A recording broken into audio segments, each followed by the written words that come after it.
Hello বন্ধুরা, কেমন আছো তোমরা সবাই?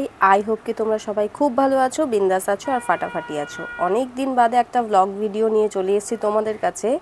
তো বেশ কিছুদিন যাবত একটু ঘোরাঘুরি করছিলাম, ভিডিও করছিলাম, বাট ভিডিওগুলো পোস্ট করা হচ্ছিল না, কারণ সমস্যা ছিল ভয়েস ওভারের। তো এখন থেকে সমস্ত ভিডিওগুলোতে ভয়েস ওভার করব আর পোস্ট করব। তো চলো আজকের ভিডিওটা হচ্ছে আমি আর অ্যালেক্সা গেছিলাম ঘুরতে হচ্ছে নন্দনে।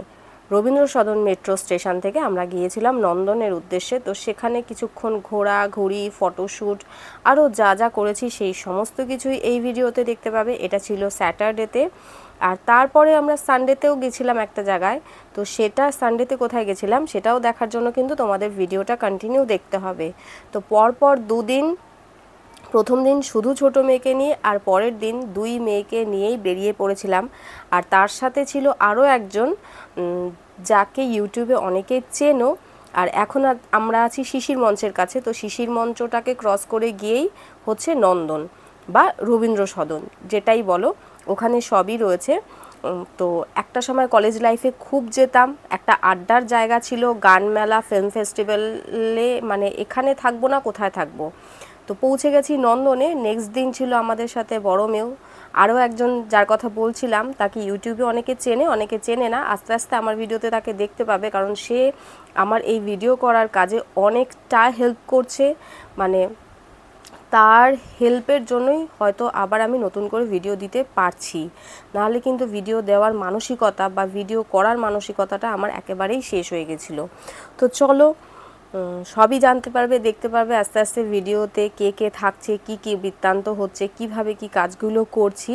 তো প্রথম দিন নন্দনে গিয়ে ছোট মেয়ে তো ভাবছে যে, বারবার করে বলছে তোমরা এখানে আসতে, এখানে আড্ডা দিতে, এখানে গল্প করতে, এই রকম একটা জায়গা, এত সুন্দর পরিবেশ। তো জাস্ট ও ভাবতেই পারেনি, কারণ ওরা ছোট থেকে অনেক জায়গায় গেছে, বাট এই জায়গাগুলোতে কখনো আসেনি। এই জায়গাগুলো আমার পছন্দের জায়গা। গান মেলাতে, ফিল্ম ফেস্টিভ্যালে, এখানে ভলেন্টিয়ারি করা, সেই যে আনন্দগুলো, মনে হচ্ছে আমি আবার নতুন করে পুনরুজ্জীবিত হয়ে গেছি। এত আনন্দ হয়েছে আমার, মানে বলতে পারো অনেকটা ভেতরটা নিজের হালকা করতে পেরেছি এখানে এসে। এইখানের পরিবেশ, এখানের কালচার। হ্যাঁ, দেখো কি বলবো, প্রেম ভালোবাসা বা কাপলস সব জায়গাতেই থাকে, এখানেও আছে, বাট এখানের মাহাত্ম্যটা তারা বুঝবে যারা এই ধরনের কালচারগুলোকে ভালোবাসে। তো পুরোটা ফার্স্টে অ্যালেক্সাকে ঘুরে ঘুরে আমি দেখালাম, আর আমাদের সাথে যে ছিল সে ভিডিওটা করে দিয়েছিল। তো কে ছিল পরে জানবে, কোনো অন্য ভিডিওতে দেখতেও পাবে, জানতেও পারবে। তো দেখো এখানে হচ্ছিল গান গান বাজনা করছিল ছেলেরা, যেটা আমরাও করতাম। আমাদের ফ্রেন্ডস গ্রুপরা গিটার নিয়ে গিয়ে যে যা বাদ্যযন্ত্র বাজাতে পারতো, যে গাইতে পারতো, আমি নাচ করতে পারতাম। তো এই সমস্ত রকম আমরা অ্যাক্টিভিটিসগুলো এখানে বসে করতাম। আর এই যে যেখানে লোকজনরা বসে আছে, এখানে আমরা বসে টিফিন করতাম। মানে গান মেলাতে বা ফিল্ম ফেস্টিভ্যালে আমাদের যখন ভলেন্টিয়ারি করতাম, তো আমাদের একটা টিফিন দেওয়া হতো। তো ওই জায়গায় বসে আমরা টিফিনগুলো খেতাম। আর এই ফোয়ারাটা, মানে তখনকার দিনে অ্যান্ড্রয়েড ফোন বা এই ধরনের কোনো সিস্টেম ছিল না, শুধুমাত্র ক্যামেরা ছিল। আর আজকে এই যে জিনিসগুলো, তখন যেগুলো শুধু চোখে দেখেছি, আজকে সেগুলো ক্যামেরা বন্দি করছি, বাড়িতে ফিরেও দেখতে পাবো, সবাইকে দেখাতে পারবো। এই যে একটা আনন্দ, মানে আমি বলে বোঝাতে পারবো না আমি যে ভেতর থেকে কতটা হ্যাপি ফিল করেছি। তো আমি বলার ভাষা হারিয়ে ফেলছি। এখন আমরা আছি রবীন্দ্র সদনের সামনে। এটা হচ্ছে রবীন্দ্র সদন। তোমরা জানোই রবীন্দ্র সদন কী কী বৃত্তান্ত। এইসব বলে আমি ভিডিওতে সময় নষ্ট করব না, তো এটা আমি পুরো ভিডিও করলাম। দিয়ে অনেক ছবি নিজেরা তুলেছি, অনেকে ছবি তুলতে বলেছে যে একটু ছবি তুলে দিন, তো আমরা সেটাও করেছি, তাদেরকে হেল্প করেছি ফটো তুলে দিতে। গ্রুপ ছিল অনেক বয়স্ক, এজেড মহিলা এবং পুরুষদের গ্রুপ ছিল। তো দারুণ একটা ব্যাপার ছিল। আর এখানে দেখো গান বাজনা চলছিল। আমি আর অ্যালেক্সা তো প্রায় এখানে অনেকক্ষণ দাঁড়িয়েছিলাম। ভীষণ, আমি ওকে বারবার বলছিলাম যে আমরাও এরকমভাবে সময় কাটাতাম। আর এখন ফেরার সময় দেখো নন্দনের সামনে দিয়ে আবার ফিরে যাচ্ছি। কিছুক্ষণ দাঁড়িয়ে এটাকে আবার আমি ক্যামেরা বন্দি করলাম স্মৃতিটাকে। আর এখানে এই বয়স্ক দাদু উনি ভীষণ সুন্দর রবীন্দ্রসঙ্গীত বাজাচ্ছিলেন বাঁশিতে, একটু শোনো পুরানো সেই দিনের কথা, জাস্ট অসাধারণ লাগছিল, অসাধারণ।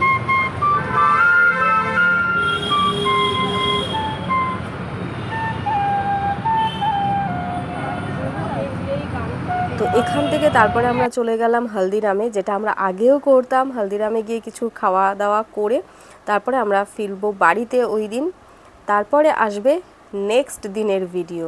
তো হলদিরামটা পুরোটা অ্যালেক্সা ঘুরে ঘুরে ভিডিও করেছে, আমার ভিডিও করা হয়নি। তো ও ফোন নিয়ে নিয়েছিল, তো ফোনে ভিডিও করেছে, ক্যামেরাতে ভিডিও করেনি।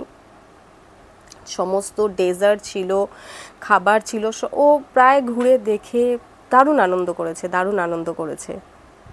তো আমি বলবো কখনো যদি কেউ অ্যাংজাইটিতে ডিপ্রেশনে ভোগো তাহলে অবশ্যই নন্দনে চলে আসো, রবীন্দ্র সদনে চলে আসো। এখানকার পরিবেশ ভাইব্রেশন তোমাকে হিল করবে। নেক্সট দিন আমরা চলে এসেছি ইকো পার্কে। ইকো পার্কে সকাল সকাল আসা উচিত ছিল, বাট আমরা অনেকটা দেরিতে এসেছি। মোটামুটি প্রায় 3:30 সাড়ে তিনটে না 4টে 4:30 সময় আমরা ইকো পার্কে ঢুকেছি। আর ইকো পার্কটা এত বড় এরিয়া যে ঘুরে দেখে কমপ্লিট করার মতন না। আর ইকো পার্কে আমাদের মেইন উদ্দেশ্য ছিল কিছু ভিডিওগ্রাফি করা একটা প্রজেক্টের ওপরে। তো মাথায় একটা প্রজেক্ট আছে, চলছে, তো সেই প্রজেক্টের ওপরে আমরা কিছু ভিডিওগ্রাফি করার জন্য এখানে এসেছিলাম। আমি, অ্যালেক্সা আর আমাদের যে ভিডিওগ্রাফার সে ছিল আমাদের সাথে। মান আমাদের সাথে পরে জয়েন করেছিল, কারণ মানের সিএ পড়ার ক্লাস ছিল, সিএ ক্লাস ছিল, তো ও ক্লাস করে আমাদের সাথে জয়েন করেছিল। আর এখানে দেখো করোনা করে রেখেছে একটা। তো যাই হোক, তো এখানে ইকো পার্কে আমি খুব একটা ঘোরাঘুরি করিনি। 7 ওয়ান্ডার্সের পাশ দিয়ে আমরা চলে গেছিলাম আমাদের মেন লোকেশানে, যেখানে আমাদের ভিডিওগ্রাফি করার ছিল। তো সেখানে গিয়ে আমরা বেশ অনেকক্ষণ, মানে প্রায় 8টা 8:30 অবধি আমরা ওখানে ভিডিওগ্রাফি করলাম, সমস্ত ফটোগ্রাফি ভিডিওগ্রাফি করেছি। আস্তে আস্তে সমস্ত কিছু তোমাদের সামনে আসবে, সব ভিডিও টিডিও দেখতে পাবে। এখানেও বাচ্চাদের খেলা, আর এটা সরস্বতীর মূর্তি করা, পেছনে একটা অসুর রাখা, এটা আমার খুব অবাক লেগেছিল। এখানে জানি না কেন এরকমভাবে এটা করা, যে সরস্বতীর পেছনে একটা অসুরের মূর্তি। তো যাই হোক, অ্যালেক্সা এটাতেও প্রচণ্ড এনজয় করেছে ইকো পার্কে, ওর খুব ভালো লেগেছে। তো আবার যেতে চেয়েছে যে ইকো পার্কে আমি আবার যাব। ওখানে অনেক রাইডস আছে, সেগুলোতে ওর চড়ার ইচ্ছে আছে। দেখি আবার একদিন, আমাদের প্রজেক্ট এখনও কমপ্লিট হয়নি, তো আবারও যেতে হবে, তো আবারও যাব। তো বিভিন্ন জায়গায় দাঁড়িয়ে দাঁড়িয়ে কিছুটা ভিডিওগ্রাফি করেছি, কিছুটা নিজেদের প্রজেক্টের কাজ করেছি, অনেক ফটো সেশন করেছি। ভীষণ ভালো লেগেছে।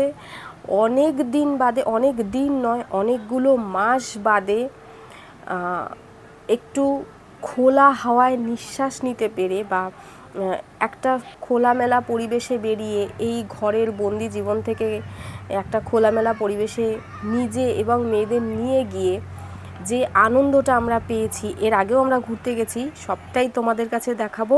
তো এবার আমাদের বাড়ি ফেরার সময় টয় ট্রেনে চড়ে চলো বাড়ি চলে যাই। টাটা, বাবাই, আবার একটা অন্য ভিডিওতে দেখা হবে। সবাই খুব ভালো থাকো, সুস্থ থাকো।